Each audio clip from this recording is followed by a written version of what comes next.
नमस्कार, मैं आचार्य अनुपम जौली मिथुन राशि वाले लोगों के लिए आगामी सप्ताह का राशिफल लेकर आया हूँ। ये राशिफल आपको अपने सप्ताह को एक प्लान करने में मदद देगा। कभी-कभी हमें सही मार्गदर्शन मिल जाता है, तो हम अपने जीवन को सुरक्षित कर लेते हैं। तो मैंने ये बातें क्यों बोली? क्योंकि इस पर कुछ कठिनाइयाँ दिखती हैं इस हफ्ते। तो मिथुन राशि वालों को सबसे पहले तो गुप्त नवरात्रि की शुभकामनाएँ। आज 19 तारीख जो है गुप्त नवरात्रि का पहला दिन है और आपके इसी हफ्ते के अंदर बसंत पंचमी का त्योहार भी मिलेगा।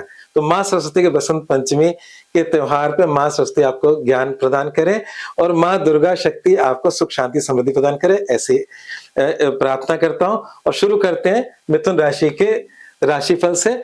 तो राशिफल में हम सबसे पहले स्वास्थ्य की बात करते हैं। तो स्वास्थ्य को लेकर ऐसा मेरा मानना है इस ग्रहों के हिसाब से, अपनी गलतियों से आप अपना नुकसान कर सकते हैं। तो इसलिए थोड़ा-सा संभल करें। जैसे कोई डायबिटीज़ का व्यक्ति और मीठा खा रहा है, तो ऐसे कार्य ना करें। चिंताएँ आपकी बनी हुई हैं और इसलिए चिंताएँ सदैव चिता समान होती है। चिंतन करना अच्छा होता है, चिंता करना बुरा होता है। तो आपने अपने मस्तिष्क में बहुत सारी चिंताएँ बना रखी हैं, उससे फ्री हो जाएँ, ठीक है? तो स्वास्थ्य में थोड़े बहुत उपाय करने हो, तो उसमें आप गणपति को धूप चढ़ा सकते हैं।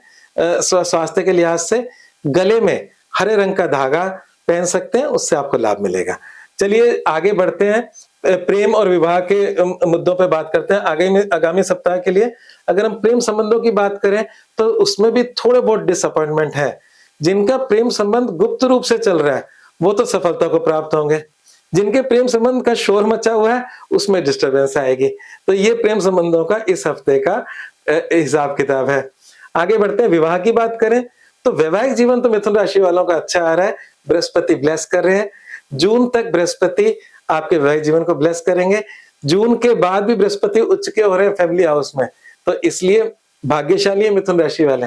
अभी इनके जीवन में जो जीवन साथी का सुख है वो अच्छा है, उनका सपोर्ट भी मिलेगा, उनके प्रति आप सजग भी हैं, चिंतित भी हैं। तो कहने का मतलब ये है कि वैवाहिक जीवन के लिहाज से ये सप्ताह अच्छा है। और अगर हम व्यवसाय नौकरी की बात करें, तो इसमें व्यवसाय और नौकरी के अंदर भी जो लोग नया निवेश करना चाहते हैं, तो अभी बहुत जल्दबाजी ना करें, क्योंकि आपके 8वें से करीब 5 ग्रहों का गुजरना हो रहा है और ये 5 ग्रहों का 8वें घर से गुजरना होता है, तो ये चीज अचानक से कुछ लेकर आता है। अगर कोई हिडन बेनिफिट भी देना है तो वो भी अचानक से, और नुकसान भी देना है तो अचानक से। तो अभी कोई भी काम जल्दबाजी में ना करें, खासकर इस हफ्ते के पहले 2 दिन। क्योंकि पहले 19 और 20 तारीख को चंद्रमा आपके यहां से गुजरेगा मकर राशि से, और मकर राशि का चंद्रमा आपके लिए अचानक से तेजी से कोई ऐसा निर्णय होगा जो आपको नुकसान दे गया। तो मैं स्वास्थ्य के लिहाज से भी बोल रहा हूँ और करियर के लिहाज से भी बोल रहा हूँ। तो सप्ताह का जो पहले 2 दिन है वो बहुत ज्यादा आपको संभल कर बिताने हैं। इन 2 दिन के बाद तो फिर भी चंद्रमा प्रोग्रेसिव है, आपको कहीं ना कहीं बेनिफिट्स देने शुरू कर देगा। तो इसलिए जो भी लोग अभी कोई जल्दबाजी का निर्णय लें, 2 दिन रुक जाए, कोई निर्णय ना ले, है ना? अब बात करते हैं वित्त की, पैसे की। तो पैसे के लिहाज से भी मैं ये कहूंगा कि कुछ हिडन सोर्सेज आपके डेवलप हो सकते हैं।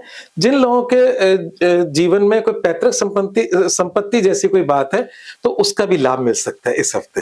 तो पैतृक संपत्ति से रिलेटेड अगर कोई निर्णय अभी नहीं हुआ, तो इस हफ्ते अगर चाहेंगे तो आपके हक में हो सकता है। और जहां तक वित्तीय लाभ का है, सप्ताह की शुरुआत जैसे मैंने बोला 2 दिन ठीक नहीं है, उसके बाद धीरे धीरे ग्रेजुअली चीजें अच्छी हो रही हैं।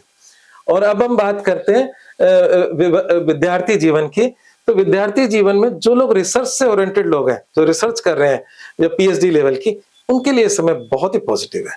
तो इस समय आपके काम बहुत गहराई तक जाएंगे।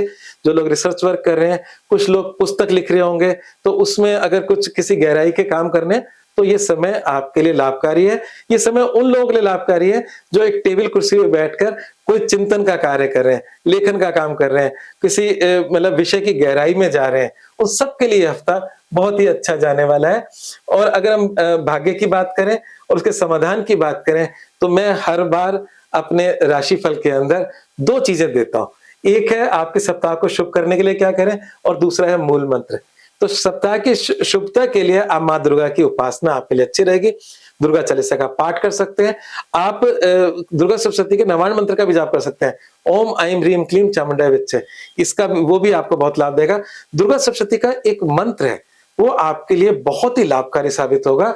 वो अगर इस खराब समय में भी करते हैं, तो आपके शायद समय में कुछ बचत हो जाएगी। मंत्र इस प्रकार है, सर्वा बाधा विनिर्मुक्तो धन धान्य सुतान्वित मनुष्यो मत प्रसादेन भविष्यति न संशय। ये मंत्र आप इस मंत्र की एक माला रोज करें माँ दुर्गा के सम्मुख, आपकी सारी समस्याएं दूर होंगी, जो भी अड़चनें आ रही हैं। और साथ में मूल मंत्र क्या है? मूल मंत्र है, किसी भी कार्य को करने से पहले उस पर पूर्ण विचार कर लें। तो ये हफ्ता यही कह रहा है कि जल्दबाजी नहीं करनी, पूर्ण विचार करके करना है। तो बस हफ्ते के 2 दिन तो कम से कम आपको संभल के रहना ही है शुरुआती। उसके बाद ग्रेजुअली समय आपके पक्ष का होता चले जाएगा। बाकी जो राशिफल है, ये तो आसमान में ग्रहों के बदलाव की स्थिति के कारण हमारे जीवन में पड़ने वाला प्रभाव है।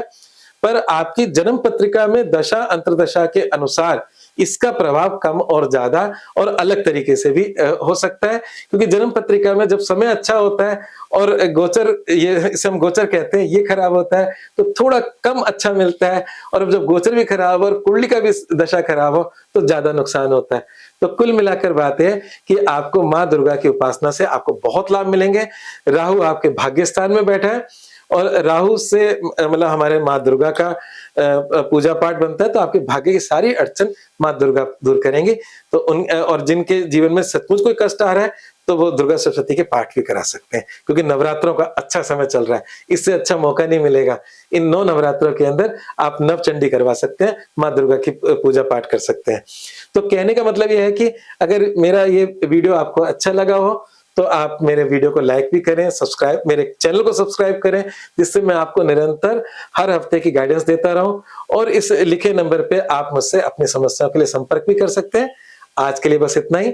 धन्यवाद।